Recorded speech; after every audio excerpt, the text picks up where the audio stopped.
Olá, querido estudante, tudo bem com vocês? Meu nome é Edneia, eu sou professora de ciências e hoje quem está aqui comigo é o Daniel. Olá, Daniel, tudo bem? Pessoal, vamos então para mais uma aula aqui no Se Liga na Educação. Essa aula é dedicada ao 7º ano do ensino fundamental e nela nós iremos trabalhar os níveis de organização dos seres vivos. O que isso significa para a gente? Como que os organismos se organizam, né, de forma hierárquica? Quais são os níveis que são constituintes para formar um organismo vivo e ele se enquadrar dentro de um ecossistema, por exemplo. Trabalharemos então a habilidade de compreender a organização taxonômica que nós já estudamos, né? Na aula passada a gente começou a falar sobre como esses organismos são agrupados de acordo com as semelhanças que eles possuem. Se você não assistiu essa aula, corre lá no YouTube, ela está salva dentro das nossas aulas das Ciências da Natureza no 7º ano, ok? Então, nós iremos, então, compreender a organização taxonômica adotada pela ciência ao longo da história para agrupar os seres vivos. Ou seja, os seres vivos são agrupados, né? E eles possuem níveis de organização e de grupamento. Então, de forma geral, para a gente organizar esses seres vivos, para a gente falar do que é um ser vivo, a gente tem que relembrar o que esses seres vivos possuem para ser considerado um ser vivo. Então, quais características definem um ser vivo? Se eu tenho, por exemplo, um vírus, ele é considerado um ser vivo? Você acha que um vírus é considerado um ser vivo? Não. Existem alguns cientistas que consideram, né, tem alguns que podem considerar, mas a unidade básica, aquilo que é fundamental para a gente classificar um ser vivo é a presença de célula, coisa que o vírus não possui. O vírus é uma cápsula de proteína com DNA lá dentro. A célula é muito mais complexa. Então, a primeira característica está aqui, ó, que nós utilizamos, né, para classificar um organismo como sendo um ser vivo é a presença da célula. Ele precisa ter essa unidade fundamental básica para poder ser classificado como sendo um ser vivo. Tirando isso, ele é matéria. Outra característica, buscar energia para sobreviver, ou seja, interagir com o meio. Ele precisa, de certa forma, alimentar, nutrir, para que o metabolismo dele ocorra. Então, ele pode fazer, por exemplo, isso através de fotossíntese, como é o caso dos seres autotróficos, né, que realizam fotossíntese para obter o seu próprio alimento, que no caso das plantas vai ser a glicose, e elas ainda liberam o oxigênio essencial para a nossa vida, né, a vida dos seres humanos. Então, isso é uma forma de buscar energia para sobreviver. E nós, seres humanos, como que a gente busca essa energia? A gente se alimenta, né? A gente ingere alimentos que possuem nutrientes, que sejam fontes de proteína, de carboidrato, de lipídio, que irão fornecer para a gente energia e as proteínas que irão ajudar na construção para que a gente consiga realizar todas as ações do nosso corpo, para que o metabolismo ocorra. Então, isso é buscar energia. Responder a estímulos do meio. Bom, sabe quando a gente está sentindo muito frio, que você começa às vezes a tremer, o pelo do corpo fica arrepiado? Essa forma de interação, ou seja, você está interagindo com o meio, você está sentindo que a temperatura esfriou, ou o contrário, quando o sol, né, aquece demais e aí a gente tem o aumento da temperatura e está lá nos seus 35 graus, você está lá, ó, morrendo de calor, o que acontece? Suor, você começa a transpirar, às vezes a gente fica mais vermelho, né, então a respiração também pode mudar, isso é reação do seu corpo com o meio externo, é uma interação do seu corpo com o meio externo. Outra característica, ser capaz de reproduzir. Então, todo ser vivo, ele tem que ter a capacidade de reproduzir. Tá aí uma outra característica que os vírus não conseguem fazer por si próprios. Aí o que eles fazem para poder reproduzir? Eles invadem as células, ou seja, eles entram dentro da nossa célula e fazem a nossa célula produzir o material genético deles, ou seja, produzir o DNA deles. Então tá aí, eles são considerados parasitas intracelulares obrigatórios, ou seja, não possuem a capacidade de reprodução por si próprio. Eles precisam invadir uma célula para que ele consiga reproduzir. Evoluir. Por mais que a gente não veja, né, porque a evolução, ela ocorre ao longo de milhares de anos. Então, nós estamos em constante evolução. O nosso corpo está em constante evolução. Você não enxerga isso porque toda essa evolução está ocorrendo a nível metabólico, a nível microscópico, lá dentro do seu DNA. A gente custa ver ao longo, literalmente, de milhares de anos, para conseguir enxergar essa evolução. Então, a gente não está vendo, né? Mas ao longo das gerações, essa evolução está ocorrendo, ok? Vamos dar sequência aqui, então. Bom, então, todos esses organismos, né, têm aquelas características básicas que eu falei para vocês.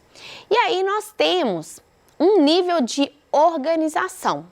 Então, o primeiro nível para se formar um organismo é o nível químico. O que significa? Significa nível molecular. Nós temos várias moléculas, nós temos os átomos, os nutrientes, que irão interagir e vão formar o segundo nível, que é o nível celular.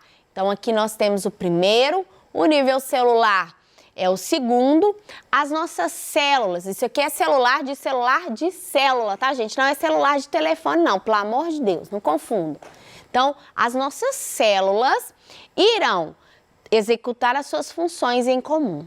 Quando a gente tem uma reunião de células, ou seja, um aglomerado, um conjunto de células executando a mesma função ou funções muito semelhantes, a gente tem o que nós chamamos de terceiro nível, que é o tecidual. A formação dos tecidos que formam o nosso corpo, igual a gente tem aqui, ó, o tecido epitelial, que protege, reveste todo o nosso organismo. Depois dos tecidos, a gente tem a formação do quarto, né, que é o orgânico, ou seja, formação dos órgãos.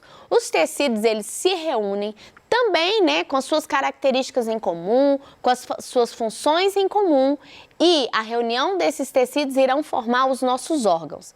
Então, eu tenho, por exemplo, o coração, que é formado de tecido muscular. Eu tenho o estômago, que também tem tecido muscular, revestido por tecido epitelial. Eu tenho o cérebro, que é formado pelo tecido nervoso. Então, de acordo com o órgão, eu vou ter um tipo de tecido especializado para aquela função daquele órgão em específico. Depois do órgão, eu tenho o último nível, que é o nível sistêmico. Ou seja, o órgão, ele também não vai trabalhar ali sozinho. Vamos pensar aqui comigo. Quando eu respiro, então eu vou...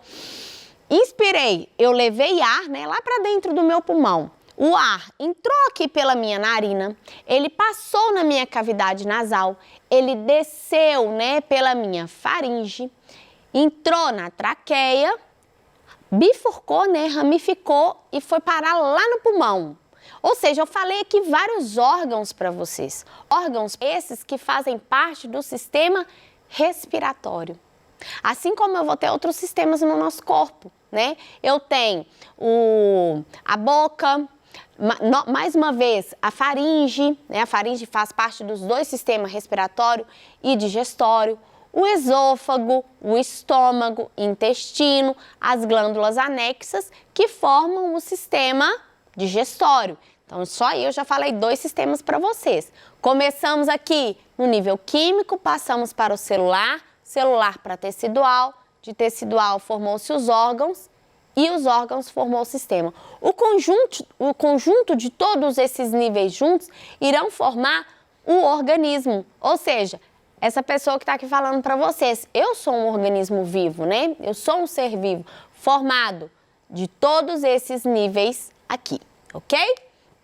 Bom, Então, vamos ver cada um desses níveis em detalhes. O primeiro deles é o nível atômico, né, ou molecular, nível químico. O que é um átomo, professora? O átomo é uma unidade básica da matéria. A gente não tem a unidade básica dos seres vivos, que é a célula? Então, o átomo é a unidade básica da matéria. É um organizado de partículas. Ele é formado por 3 partículas em específico.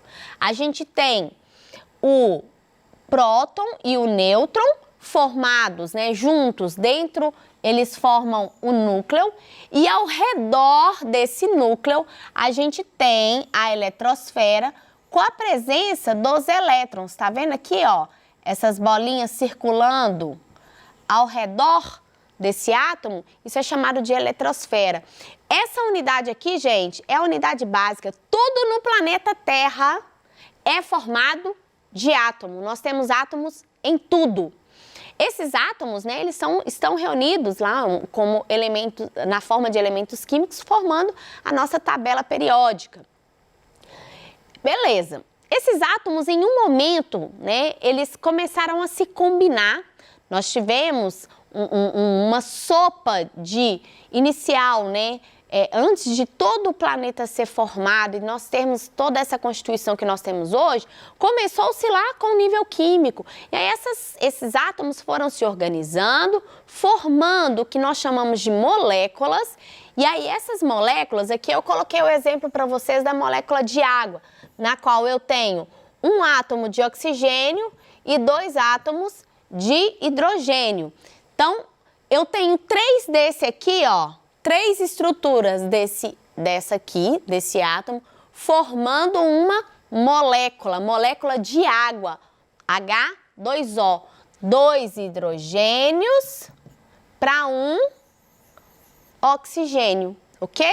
Então, formou-se uma molécula, ou seja, o átomo em si reúne de forma aleatória e formam as moléculas, ok? Essas moléculas, como eu falei para vocês anteriormente, elas vão também se agrupar e deram origem ao que nós chamamos de célula. Inicialmente a gente teve uma célula mais inferior, né, mais primitiva, que é chamada de célula procarionte. E aí nós tivemos várias teorias, vocês vão aprender isso mais para frente, que deram origem a essa célula aqui, que é chamada de célula eucarionte, que é uma célula mais complexa. Célula essa que forma o nosso corpo. Então, todo o nosso corpo é formado por células eucariontes. O que significa célula eucarionte? Eucarionte significa que ela tem um núcleo. Esse núcleo tem DNA dentro, que é o seu material genético, e ela é formada por várias estruturas. Tá vendo que eu estou circulando? Cada estrutura dessa aqui tem um nome e uma função diferente, né, que são as organelas citoplasmáticas. Então, eu tenho dentro dela o núcleo com o DNA. Então, por exemplo, se eu quero produzir uma proteína, o DNA manda essa mensagem para o citoplasma. No citoplasma, aqui no retículo endoplasmático rugoso, ocorre a produção dessa proteína juntamente com os ribossomos. O complexo de Golgi e o retículo endoplasmático liso irão fazer o empacotamento e liberar essa proteína para fora das células. Então, isso tudo é feito aqui dentro, para poder ir lá para fora. E eu tenho outras organelas, como por exemplo as mitocôndrias, que são responsáveis pela respiração. Ela quem dá energia para a célula, para que a célula realize e execute todas essas funções que eu falei, de produzir diferentes proteínas, carboidratos, lipídios e por aí vai. Então, a célula é a unidade básica. Tem organismo, gente, que vive somente com uma dessa aqui, ó. Protozoário, né? É o caso da leishmania, ou Trypanosoma cruzi, que causa a doença de Chagas, é uma única célula. É claro que no corpo da pessoa que está infectada vai ter mais de uma, mas esse organismo, uma única célula, é capaz de se reproduzir e gerar todo o estrago que ela gera, né? Provocando então uma doença. As bactérias também são formadas por uma única célula.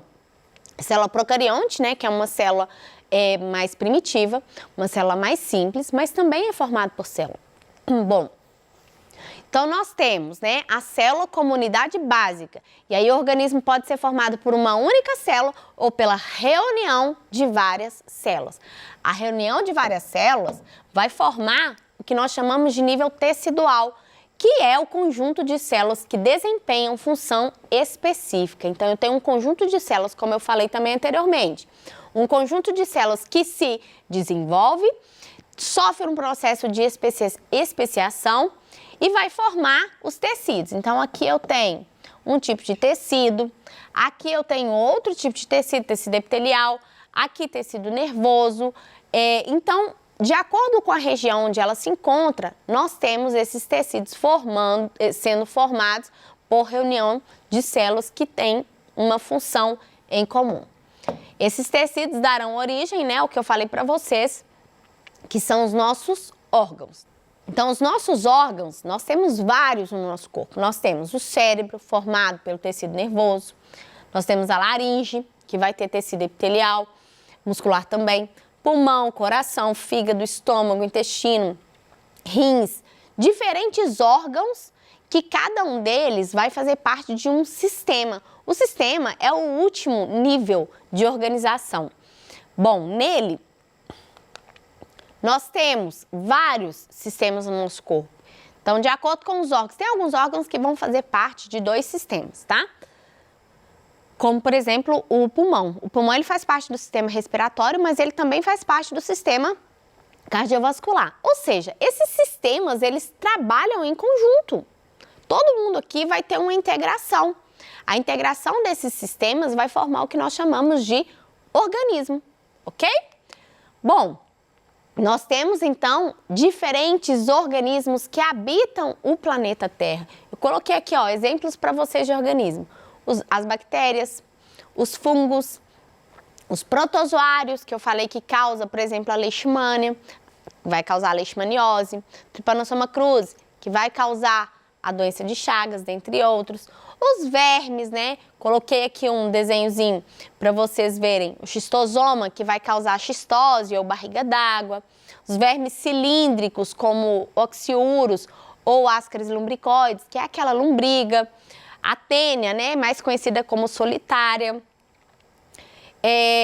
Os anfíbios, que vieram, né, tenham a fase de transição entre água e ambiente terrestre, os répteis, aves, mamíferos e também os vegetais. Então, todos esses aqui, ó, são considerados organismos. Esses organismos, juntos, né, quando eles estão agrupados, eles formam população. O que é uma população? É o conjunto de indivíduos da mesma espécie, acabei de falar, que vivem em uma determinada área em um determinado período de tempo. Então, aqui eu coloquei para vocês a imagem de 3 animais da mesma espécie vivendo em uma região, uma determinada região. Isso aqui é uma população. E aí, essa população, ela pode formar comunidades, né, com grandes populações de diferentes animais, que vão juntos formar o que nós chamamos de ecossistema. O que é o ecossistema? É o conjunto das populações. Então, nós temos várias comunidades.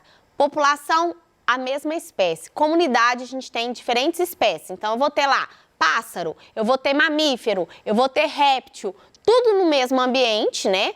Formando o que nós chamamos de ecossistema. Então, o ecossistema é um nível hierárquico que vai englobar a comunidade e considera, além dos organismos vivos, o ambiente físico também. Ou seja, está levando em consideração aqui a temperatura do lugar, a umidade, o clima de forma geral, o tipo de solo. Então, tudo isso forma para a gente o ecossistema. E o conjunto dos ecossistemas que nós temos vão dar origem à biosfera, que é, né, o conjunto de todos os ecossistemas existentes no planeta Terra. Então, a biosfera, o planeta Terra é o maior ecossistema existente, né, que se sabe até então.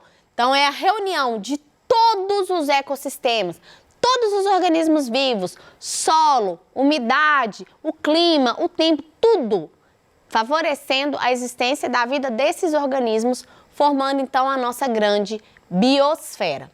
Bom, Para a gente fechar aqui essa aula, eu trouxe aqui para vocês uma atividade, associar a coluna 1 com a coluna 2. Então, nós vamos ter aqui, ó, que resultam da união de átomos, as moléculas, formados por células com funções semelhantes, são os tecidos. Juntos desempenham funções específicas formando o sistema, são os órgãos. Nos seres vivos são mais frequentes os elementos carbono, hidrogênio, oxigênio, nitrogênio, são os átomos. Integrados formam o corpo de um ser vivo pluricelular. Os sistemas é o conjunto de todos os sistemas que formam os seres vivos, o organismo e, por fim, aqui, ó, são as menores unidades da vida. A célula, né? Como eu falei para vocês, unidade básica. Pessoal, se ficou alguma dúvida, mande pra gente no nosso Tira Dúvida. As nossas referências estão aí, caso vocês queiram consultar. Muito obrigada pela sua companhia e eu aguardo vocês na nossa próxima aula. Até lá. Tchau, tchau.